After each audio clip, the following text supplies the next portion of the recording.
Clients, buyers, sellers, they're not looking for agents, okay? When they go and they say, how am I gonna pick the best real estate agent today? How can I find the best real estate agent to find my home, right? That's not a real user scenario. We feel that should be because we want them to pick us over other agents, okay? That's our perspective. No. You have to find out why I'm the best agent, which is a real comparison. That does happen, but that's not the entry into this whole process. The entry into this whole process, the most effective kind of Facebook ad out there is the one that gives the home buyer what they want, which is homes, okay?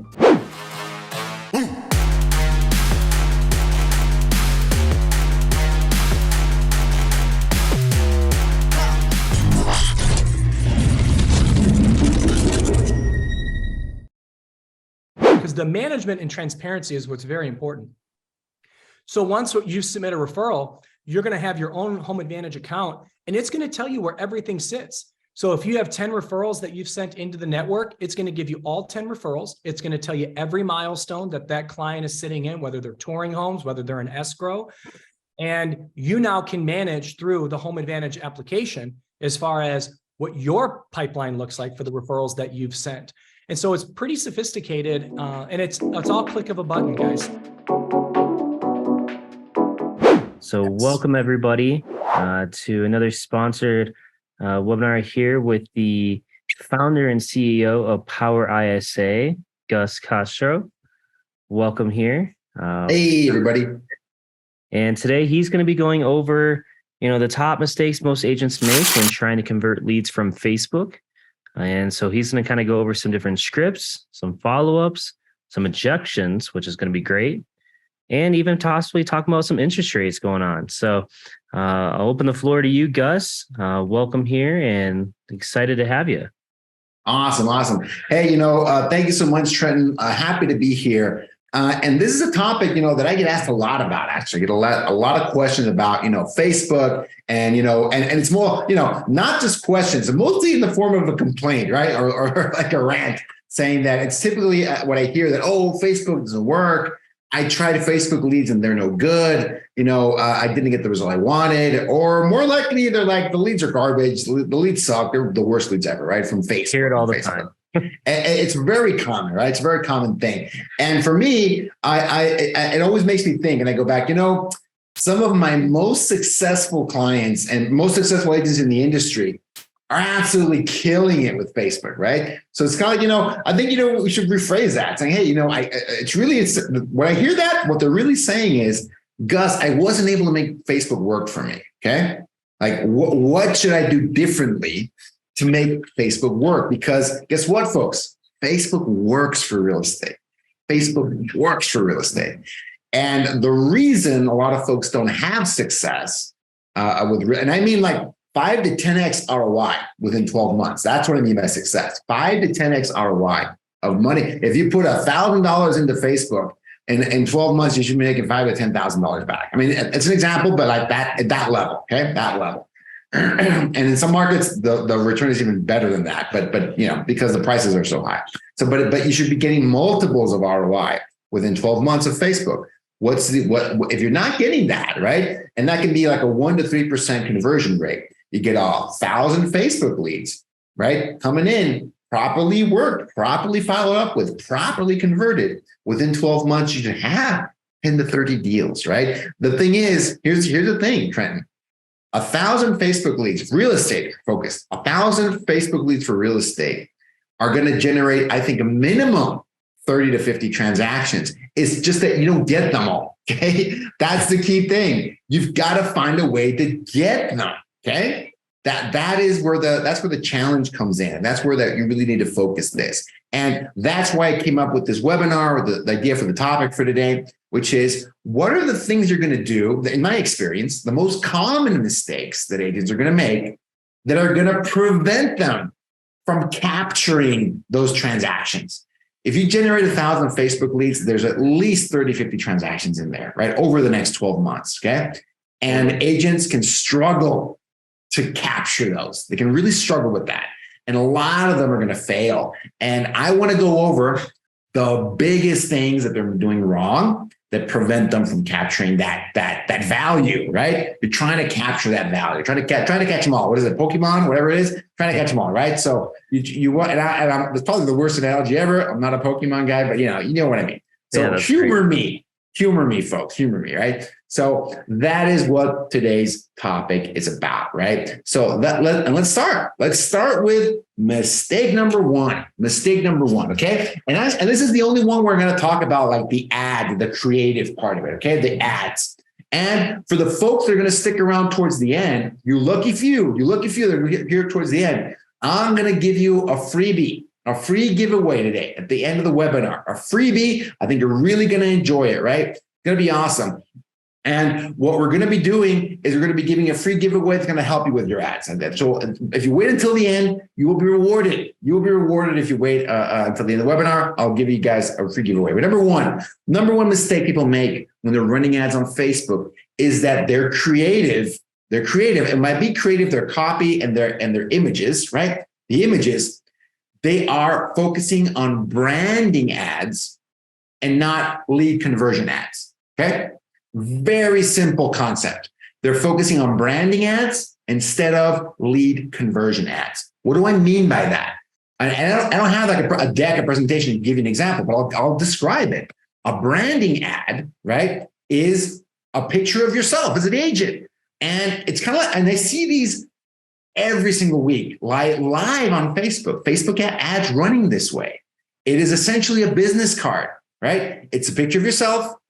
Call me when you're ready for any of your real estate needs. I'm here and I'm waiting for anxiously awaiting your call, right? And that's the ad. Houses. See, I sell houses. Buy and sell with me. You need an agent. I need a client. Let's connect. Give me a call. Waiting for your call. And you're going to be waiting a really long time because those ads convert very, very poorly. Okay? Very, very poorly. Why? Because a very fundamental truth. Clients, buyers, sellers, they're not looking for agents, okay? When they go and they say, how am I going to pick the best real estate agent today? How can I find a best real estate agent to find my home, right? That's not a real user scenario. We feel that should be because we want them to pick us over other agents, okay? That's our perspective. No. You have to find out why I'm the best agent, which is a real comparison. That does happen, but that's not the entry into this whole process. The entry into this whole process, the most effective kind of Facebook ad out there is the one that gives the home buyer what they want, which is homes, okay? The home buyer, and again, I'm using buyer very widely here. If they have a home to sell, they're a buyer and a seller. But all of these things, no one gets up in the morning thinking they want to sell their home just because, right? The motivation to sell your home is normally to buy another home. Okay, especially in an environment like this, right? The one we're right now, you want to get something else. You want to get something new, something bigger, something smaller, more room for the family, less room because the family left. You want to work from home and in an office. You want to go back to the office because your work from home is over. It's always the motivation of changing where you're living into something different. Okay, that's the fundamental motivation that we have to tap into with this creative. And the way to tap into that is not putting our face out there. It's not, right? And think again, I'm not knocking branding ads, right? I'm not saying that branding ads are bad because, hey, Coca-Cola and, Apple and a lot of these companies have these amazing branding ads that just the whole goal of the ad is to make you feel a certain way about the brand. That is unbelievably effective because they have billions of dollars to spend on those ads, right? That's why they're so effective. We're different, folks, right? Real estate, the individual real estate agent, the real estate team, we need direct response ads, direct response marketing ads, okay? And they don't have your face in front of it, right? They have homes. They have single properties that you're advertising, and they have lists of homes that you're advertising and you're offering to the potential buyer, okay? Very important to understand that. That is probably the single biggest mistake that I see when folks jump into Facebook. It is not enough to boost your post about how awesome you are, right? They should get rid of that feature. It's No, I do you know not. what? But I know why they don't do it, Trenton. I know why, because it probably makes them 50 million a month is why they don't get rid of that feature, right? Exactly. But it goes nowhere, right? It goes nowhere. Those boosted posts, that back in the day, I'm old enough to remember that was the first initial form of Facebook advertising, right? In the early teens. It was, you could boost a post. Oh my God, dude, I want my friends to see this post. That's awesome. Yeah, well, that was then. This is now, right? Don't boosted posts are not the solution. We got a great question here real quick as you're talking. Go for it, Trent. Yeah, let me add it because you're watching the feedback live. Go for it. What if we don't have our own listings? Then what type of homes are we using? Great question. Thank you so much for that. It's individual listings. They don't have to be your listings. You have to have permission to advertise them though, right? So this is going to be specific to your MLS. Some MLSs have really cracked down. You need written permission. When I ever advertise other people's listings, I always got permission in writing in an email. Hey, can I advertise your listing to the internet? That's going to be my question. And I would email the agents in my brokerage that, right? I would email every month. I would get new listings because I didn't have a lot of listings when I started. I was a buyer's agent when I started, right? Didn't have listings to speak of, quite frankly, right? I would email probably 30, 40, 50 agents every month, and I would get 4 or 5 of them to let me advertise their listings. Because why not? I think it's silly, but there you go. And back then, I didn't even need that, but I wanted it actually. I didn't want them to see, because I was actually pretty good at this online advertising thing, and they were probably going to see my efforts. I didn't want them to come back and say, hey, what'd you do that? I wanted it to be like on the up and up, right? That's fine. That's great. And I actually got one agent, was a mega agent that always had like 20 listings at a time. He said, go for it, man. I don't care. He didn't care. He didn't want to do much more to advertise. He was doing enough. He didn't care. Like, hey, great. He gave them to me. So ask and you shall receive, or really understand your MLS rules on syndication and advertising, and understand the policy. Ask your broker, I think is the right answer to that. Probably the right answer to anything, right? So ask them what you should do and just do that. If you don't have a lot of listings on your own, get somebody else's listings to advertise. If you don't have single property listings, advertise lists of homes, okay? You can use any picture for that, right? And I'll give you guys an example. I'll show you an example towards the end here. But you know what? I think it's relevant to bring it up right now. I'm gonna move this up in the presentation because people are asking about it. So I'm gonna give you an example of a direct response marketing ad. I'm gonna share my screen real quick. This is live, folks. This is live, okay? So I'm gonna give you a great example of this from my own toolbox so you can see exactly what I'm talking about, okay? So let me go live on this right now. I'm gonna make sure I can share my screen here. And while you're pulling that up, Laura, I want to expand on that just a little bit. We've asked plenty of real estate agents to advertise their listings like these ones here. Another option is if you don't have a listing specifically, you could always look at like a Canva or look at like an unsplash.com or like a Pixabay, and you can find 100% homes that look like they resonate from your neighborhood or community. Trenton, I love that because that's how I got these. That's exactly what this is an example. I'm not an active agent anymore, but I don't have listings to advertise. I found this online. But you're right, Trenton. They have to look like homes that are in your area. Like, come on, you can't put like a Beverly Hills mansion and advertise it in a suburb. It doesn't make any sense. With a very standard like overshot of a community that looks like it's in the middle of Nebraska. 100%. I had that for here. The only thing that's fake is that this is from Seattle and the sky is normally not blue, but who cares, right? It's got the right kind of siding, the right kind of construction, the correct kind of layout. This is exactly what it would look like.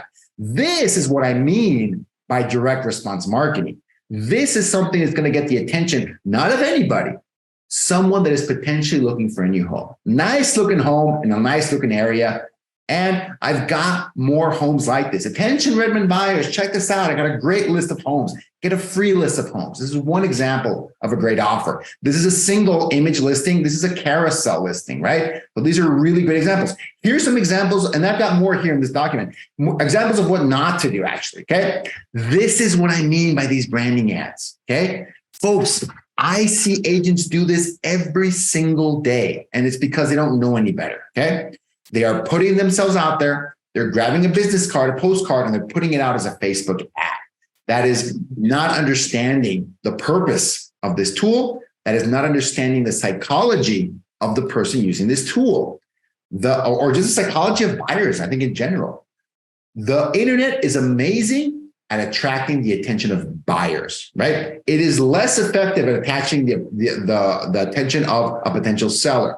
It's always easier to generate them on the buy side, that buyer seller, than it is on the seller side, okay? That's why these are the highest converting kind of ad you can create. And here's an example. And by the way, I'm going to give away this deck that I've got around these ads at the end of the presentation. Hold that thought, okay, folks, hold that thought, because I'm going to make sure you guys get this because I think it's really valuable and it can help. But that's mistake number one. It's only number one. That's the first one, but it's a big one. It's a big one. Having that problem with your ad is a fundamental mistake. Everything else you do is not going to matter much if you're not getting enough people through the initial part of your funnel, the initial part of the Facebook lead conversion process, which is generating the lead. It's that top of the funnel we're talking about. Top of the funnel. The very entry, the entry into the funnel. They have not seen your brand. They don't know who you are. They're just looking for a home. So as long as you give them the option to go search for that home, then once they come to your website, then once they're interacting with some of your posts and your texts and everything, that's when some of these like real estate specific, here I am, that works for like a retargeting ad. And I'll get into that. I'll get into that. Yeah, definitely. And I think that's another mistake is not utilizing those tools. But there we go. You're jumping ahead here, Sean. Let's go. Next one. This is the biggest marketing issue. There's more marketing issues you can get wrong. That's a big one. Okay. So let's assume you've avoided that mistake. You're taking Gus's advice. You're generating an ad that is much more likely to catch the attention of a potential buyer, potential seller, which is about new homes. Great. That's what they want. In a lot of these markets, you're crunched for inventory. People want to see homes now more than ever. What's next? The next thing is when you start that initial contact with this lead, right? It is a big mistake to misunderstand where they are in their journey. Okay, that's mistake number 2. You misunderstand where this lead is in their journey. A common mistake agents make when they first come in contact with Facebook leads, right, is that they want to treat them the same way they would treat a referral and recommendation lead, which usually they're ready to go. That is bottom of funnel. Boom, let's go. Boom, boom, boom, boom, boom. Or a Zillow lead, which tends to be middle bottom of funnel. Boom, boom, boom. Where do you want to see homes? Let's go take a look at those homes. Let me open the door and start a tour. Are you pre-approved? Yes or no? Let's rock and roll, okay? That's the approach agents take with a lot of these Facebook leads. But the reality is that Facebook leads in particular are more top and middle of funnel. They're the opposite of what the typical Zillow lead is, time frame wise, okay? On average, they're going to be early in the process to maybe middle of that process. And if you approach them with a script, with questions that are only relevant to the bottom of the funnel, are you pre-approved? How many bedrooms do you want? How many bathrooms do you want? They're going to be turned off by that, okay? And they're not even going to say, oh, no, I'm not ready yet. They're going to give the same response to everyone else. Okay, cool. Yeah, I'm looking for this, for that. Thanks. Yeah, send me some information. Bye. And then they're going to ghost you. That is the real feedback, right? And a very common issue that agents have with Facebook leads is they don't respond. I had a great conversation and they went nowhere. Like, well, I always tell folks, I want to empower it. I don't want to blame you guys. I want to empower the agent. There's something you can do to avoid that, okay? This ghosting phenomenon, okay, from these leads. And by ghosting, I mean someone you talk to and then don't have another conversation with. Not someone you never talk to. That's another problem. But if you're talking to someone and that conversation goes nowhere and they don't respond to your text messages and don't respond to your calls, I would suspect you might have mismatched with what they want, okay? Oh, no. I'm just getting started, Mr. Agent. I don't need an agent yet.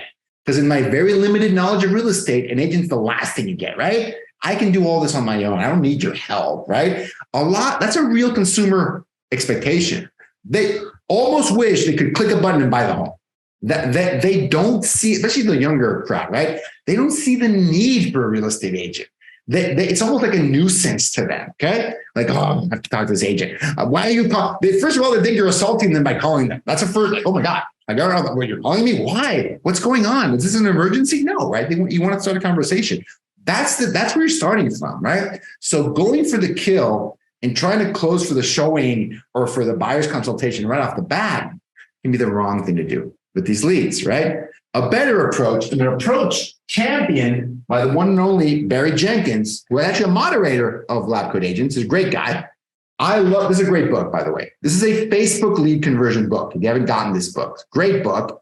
And the only reason I'm not plugging Tristan's book is I haven't read it yet. It hasn't been released yet. Probably another great book too. But this book is this book is a Facebook lead conversion book. It is a Facebook lead conversion book.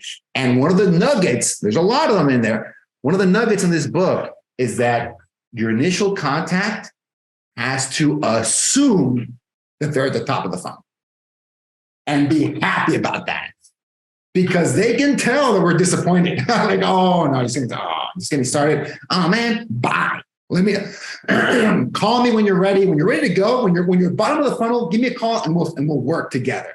It doesn't work that way, folks. I wish it did. It does not. If they're top of funnel, assume they're all at the top of the funnel, and you are happy to talk to people at the top of the funnel. And what's even better, that's great that you're just getting started. This is where I can add the most value, okay? Because you're early. I love working with people that are early on because I can show you this, and this. It can save you a ton of money, right? I wish I knew when I was getting started about these amazing loan programs. I wish that I knew about rate locking in this volatile interest rate environment. I wish I knew these things early on. I'd love to show you this information, right? That's very different than trying to close for the appointment to try and show them a home or book them to learn more about their home search. They might not know what they want yet, quite frankly, right? They might not know. Ask better questions. Another question I love from this book is, what would you change about the home you have right now? Start there. They can answer that. They might not know about the square footage they want, the bedrooms, the bathrooms. They might not know that precisely yet, but they know what they would change about the home they want. Start a conversation there, okay? And find a way to add value. Find a way to add value, even if they are early on in the process, okay? Change the goal of that initial conversation. Instead of setting an appointment, it is prove that it is worth continuing to talk to you, okay? Change the goal. Change the goal. Whoever adds the most value the fastest can convert these Facebook leads at a much higher level, okay? That's the second biggest mistake, not understanding that principle. So we got a question here from Sarah. As you're talking about kind of how to reach out to them and what to say, she asked, what do you think about one of the first questions being, are you looking to make a move in the next 3 to 6 months? Is that too aggressive? So are you looking to make a move in the next 3 to 6 months? That too aggressive or not? I would actually go back to motivation, because I think motivation is more important than that timeline question. It is very easy to just make up a number for you.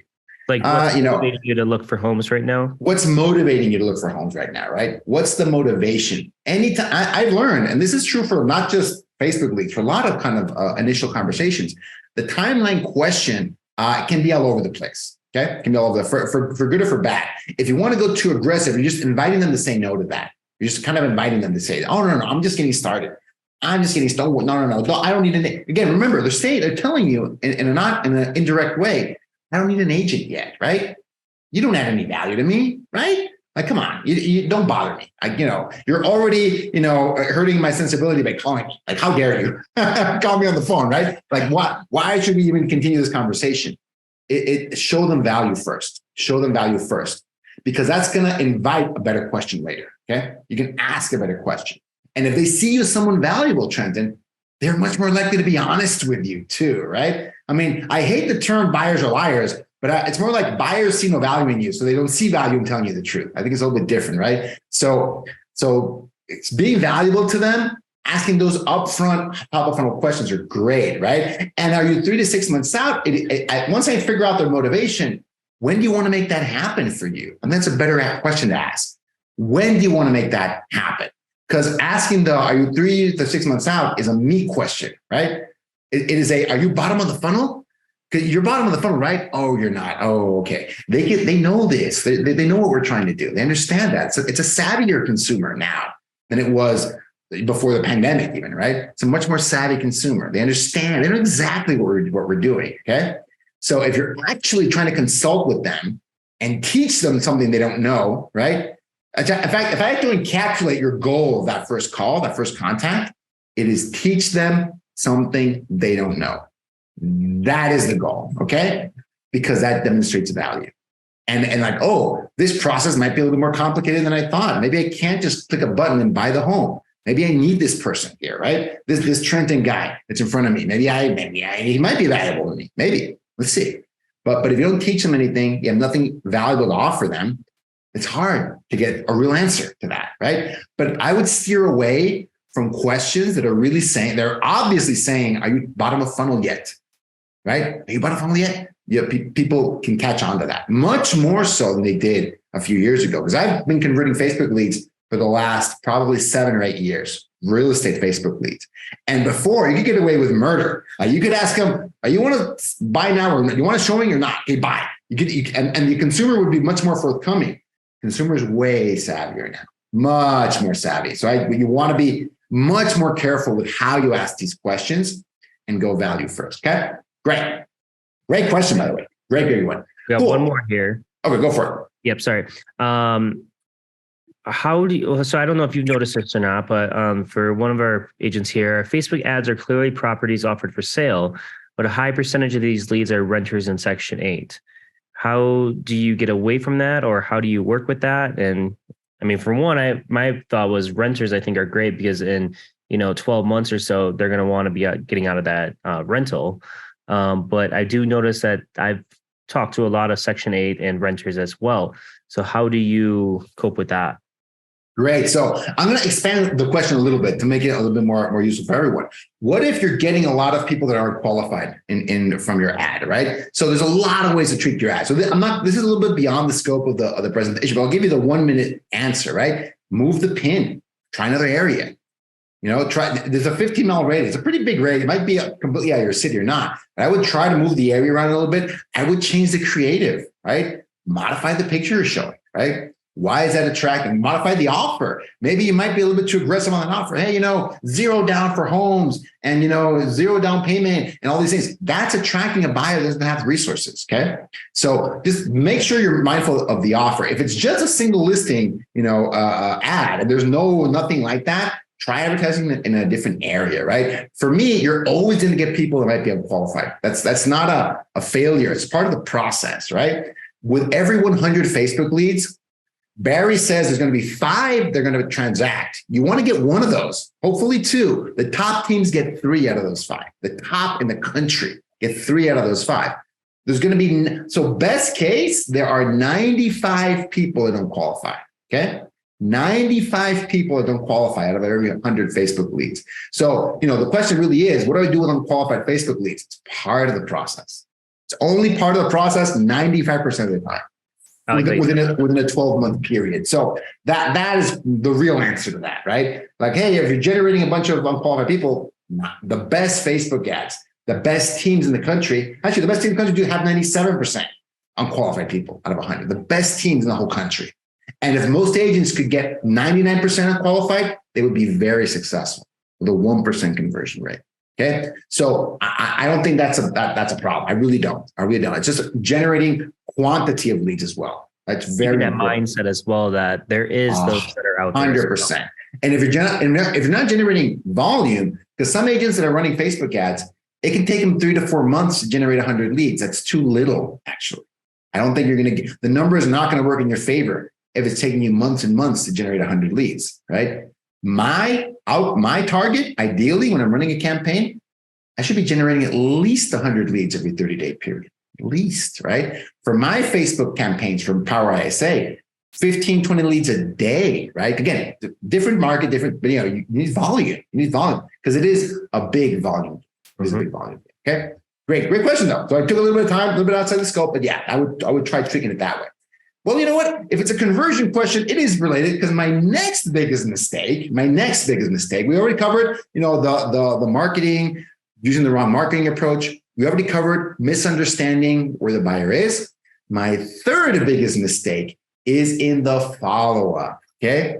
It is your follow-up. And I saw an amazing example of this by the one and only, the master, Barry Jenkins. He went on, there was I don't want to, talk too much about this because there was drama involved. There was someone complaining about Facebook ads that they don't work, the worst thing ever in LCA this last week. Look for it, look it up. And Barry jumped in and said, hey, and they called him out in front of everybody. Hey, I've been trying to help you these last few weeks, actually, one-on-one. You're not going to get much results if you haven't called most of your leads since November. Okay. So if you're not willing to pick up the phone, nothing's going to happen. Okay. So I go, I usually won't do this, but you're calling everybody out. So I'm calling you out, right? Because I know exactly what the issue is. Right. So, and Barry's amazing for that. And I think it was a very honest response. Right. And Barry's the nicest guy ever. So he must have been very pissed off to really make a response like that. Right. But I think it was merited because I think the point is important. That you can have the most amazing funnel. You can have the best creative. You can have the best automations in place. Because Barry does, all right? If he's helping this person, they're going to have amazing tools, right? AI tools and chat bots and the automations and the follow-up campaigns and the creative, everything, right? But if you don't pick this up, nothing's going to happen, okay? Or not enough is going to happen to warrant the investment you're making, right? If you're doing any kind of Facebook advertising, you're minimum investing hundreds of dollars a month, maybe even thousands of dollars a month in the CRM and the ads and the ad spend, the creative. Maybe you're hiring a company to do it. You're spending hundreds, if not thousands of dollars on this. Without this, save your money. Okay. Don't spend it. Don't spend it. And it is, what is it? It's the spring of 2023. Yes, the phone still works. Yes, the phone still works. You saw it from the master. Barry. Well, I'm here to tell you, I'm not a master, marketer. I'm a master lead converter. That's my wheelhouse, right? We live in the conversion game. And I can tell you, if you're not going to call every single new lead at least 6 times in a 30-day period, don't buy the lead, okay? Don't buy it because it is pointless to do it, right? If you're not making 6 phone calls within a 30-day period. Yes, most of those are the first week. True. But having those follow-up touches, the tail end of that month is still effective. Okay. And it's not just calling, it's also text messages. So I would recommend a minimum of 15 total touches between calls and texts, both of those. But you don't have to make more than 6 phone calls. We've measured this very closely. Okay. Calling a lead in a 30-day period, 7, 8, 9, 10 times doesn't move the numbers very much. It's minimal what it changes. Calling them less than 6 times is massive waste. You're wasting a lot of leads if you're not calling them at least 6 times. And a lot of agents are very good at maybe making the first call. But folks, I've seen this time and time again. A lot of agents, especially with the advent of all these chatbots and AI and all these tools, they think they don't need to call. And I'm like, no, folks. And no. And that thread from Barry was very eye-opening for me, right? Because Barry and his team, they're amazing at the chatbots and the tool and the automation. And he clearly said, if you don't call, you're not going to get it, right? It's not going to work. It's not enough. It's not enough. You got to pick up the phone and you got to make those calls. At least minimum 6 call attempts within a 30-day period, backed up by double the amount of text message follow-up just to get them to respond. That kind of a follow-up system can get you up to a 50% response rate from Facebook leads. It's very hard to get more than that. It's very difficult, actually, okay, within a 30-day period. And some people can do more. That's great. But on average, I'm talking about we've managed, at one point we were managing, I think, 300 Facebook ad campaigns for clients and calling the leads, like on the ISA side. So I can say with a lot of authority, right? Like, hey, this is a 50% response rate is amazing. It's really good. It's hard to get. It's hard to get. And with less than 6 phone calls in a 30-day period, it's impossible to get. Okay. You gotta make peace with the fact that you gotta use the phone, right? And it's very effective at converting these kinds of leads. Okay. Really, really important. And last mistake. I think we're at mistake number 4 now. Number 4 is something that Trenton alluded to earlier, right? There's more than just the Facebook ad and calling and texting them. There's more than that, okay? The teams that are doing this at the highest level don't just rely on really great ads. They don't just rely on ISAs or agents making calls and texts. That's not enough. They are marketing in other ways. One of them is retargeting, okay? Retargeting, which is running an ad. It can be $1 a day for a small audience. $1 a day. Every day works. Just running an ad. It can be the same ad if you don't want to make this too complicated, but running it to someone that's already shown some interest, okay? Retargeting is massive. Another one, newsletter. Folks, if you're running any kind of Facebook ad, generating any volume of leads, and you're not reaching out at least once a week with a newsletter blast, market update, listing of the week, deal of the week, I don't care what you put it. It's got to be valuable though. Can't be some generic one your CRM made. Come on, guys. Like give something real, local, something that you know, something you would tell your best client. A little tip, a little nudge, a little nugget, the best listing that week, the best deal on the market that week. That's what you should send this audience. Because every time you email an audience like this, it's a cold audience for all intents and purposes. It's a cold audience. Anything you send has to convince them that they have to reach out to you, okay?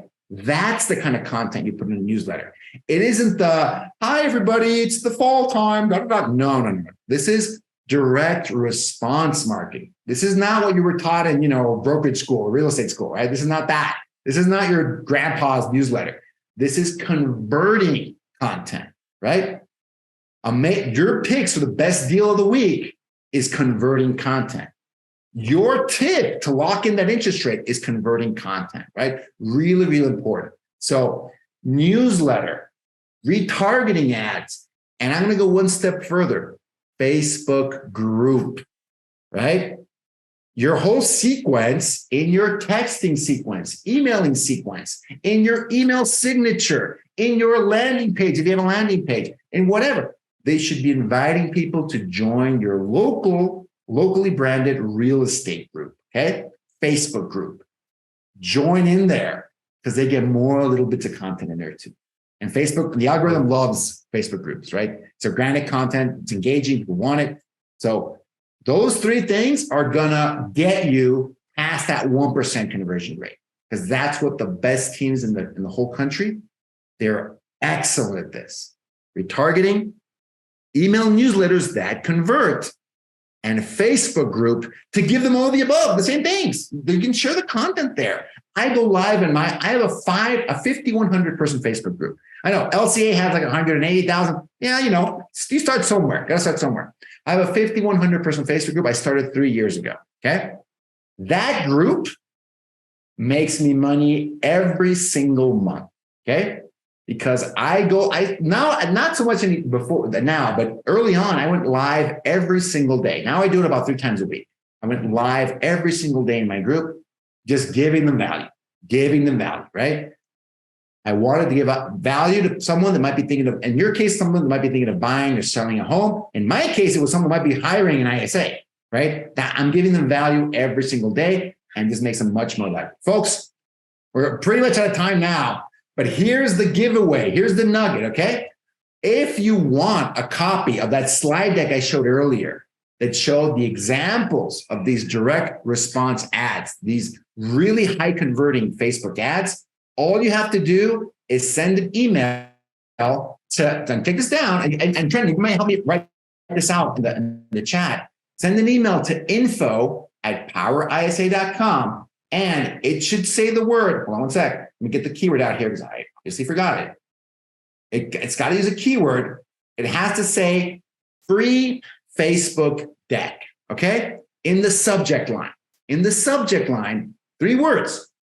Free Facebook, the whole word, deck, 3 words. If you send an email to that info@powerisa.com with the word in the subject, free Facebook deck, we'll get an automatic response with a link to that slide deck, yours to have, right? With my do's and don'ts specifically around Facebook ads. So you guys get a freebie there. And if you ever want help on the conversion side, we would be happy to help you folks. We've got some great offers, great deals for LCA every single month. Excellent. Well, thank you, Gus. We did put that in there. That is info@powerisa.com. Use subject line free Facebook deck. Oh, look, we already got emails sent. That's great. Boom. And you should get the response right now. In fact, this time I actually had it ready before the webinar, not after the webinar. So we got this ready to go. That's excellent. Well, thank you everybody for joining. Gus, thank you. CEO of PowerISA. So if you guys need any help with your PowerISA, Jake, do you want to drop that link one more time in there to get there? And if anybody wants to check that out, definitely reach out to him if you guys have any questions about ISA work. Right there, boom, there's the link, powerisa.com/LCA. And that'll help get you set up with an ISA team as well. So thank you, Gus. Any last little things you want to share real quick? That is pretty much it. Thanks so much, everybody. Thank you, everyone.